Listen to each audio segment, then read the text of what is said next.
बड़ी खबर आपको बता दें, लोकसभा चुनाव और राम मंदिर में रामलला की प्राण प्रतिष्ठा को लेकर दिल्ली में आज बीजेपी की दो महत्वपूर्ण बैठक होने वाली है। लोकसभा चुनाव की रणनीति को लेकर आज बीजेपी की महत्वपूर्ण बैठक सुबह 11 बजे के करीब बीजेपी मुख्यालय में शुरू होगी।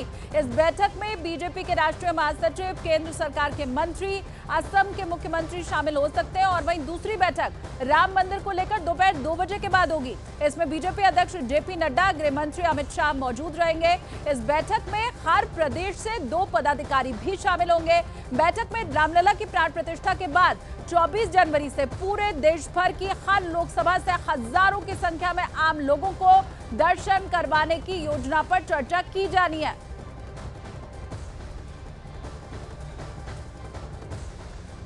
और चलिए रुख कर लेते हैं इसी बारे में। न्यूज 18 इंडिया के यतेंद्र हमारे साथ जुड़ चुके हैं, उनका हम रुख कर लेते हैं। यतेंद्र, 2 अहम बैठक 11 बजे से जो पहली बैठक शुरू हो रही है, सबसे पहले तो उसके बारे में जानकारी दीजिए। देखिए, बिल्कुल आज सुबह 10:30 से 11 बजे के बीच में एक बड़ी मीटिंग बीजेपी की शुरू होगी और लोकसभा चुनावों के मद्देनजर एक महत्वपूर्ण मीटिंग मानी जा रही है। और बीजेपी नेतृत्व ने ये कमेटी जो बनाई है जिसकी आज मीटिंग होगी, लोकसभा चुनाव से संबंधित हर पहलुओं पर नजर रखेगी, उनसे संबंधित विषयों पर चर्चा करेगी और आगे का रोड मैप तैयार करेगी। इसमें संगठन और सरकार दोनों ही पक्षों के नेताओं को इसमें रखा गया है। संगठन की तरफ से राष्ट्रीय महामंत्री विनोद तावड़े, राष्ट्रीय महामंत्री सुनील बंसल और राष्ट्रीय महामंत्री तरुण चुग को इसमें जगह दी गई है। वहीं आसाम के मुख्यमंत्री हेमंता बिस्वा शर्मा को इसमें जगह दी गई है। वहीं केंद्र सरकार की तरफ से केंद्रीय स्वास्थ्य मंत्री मनसुख मंडाविया, केंद्रीय मंत्री भूपेंद्र यादव और अश्विनी वैष्णव, इन तीनों को इसमें जगह दी गई। टोटल 8 लोगों की एक कमेटी बनाई गई है जो लोकसभा चुनाव से संबंधित हर पहलू पर चर्चा करेगी और अपनी रिपोर्ट केंद्रीय नेतृत्व यानी कि प्रधानमंत्री नरेंद्र मोदी, बीजेपी अध्यक्ष जेपी नड्डा और गृह मंत्री अमित शाह को देगी, जिसके बाद उस रणनीति पर मोहर लगेगी और पूरे देश भर में लागू की जाएगी। चाहे वो राम मंदिर का मुद्दा हो या ओवैसी द्वारा जो मस्जिदों को लेकर जो बयान दिया गया है वो,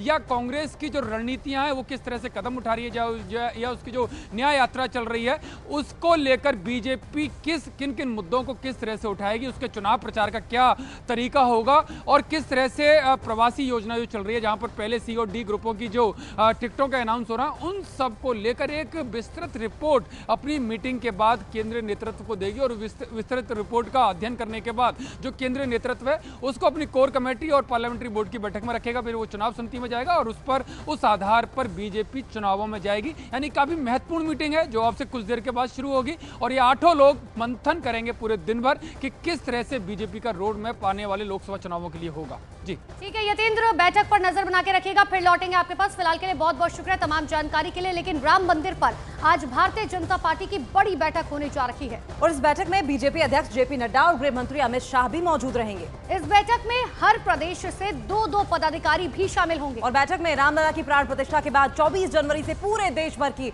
हर लोकसभा से हजारों की संख्या में आम लोगों को दर्शन करवाने की योजना पर चर्चा की जाएगी। तो ये पहले ही डिसाइड किया गया था भारतीय जनता पार्टी की तरफ से कि हर लोकसभा क्षेत्र से लोगों को राम मंदिर के दर्शन कराए जाएंगे, रामलला के दर्शन कराए जाएंगे। और इस बैठक में ये भी डिसाइड किया जाएगा कि आखिर किस तरीके से, क्योंकि 24 जनवरी से जो है पूरे देश भर में हजारों की संख्या से लोग जो है वो रामलला के दर्शन करने के लिए पहुंचेंगे, जिसके लिए योजना बनाई जाएगी।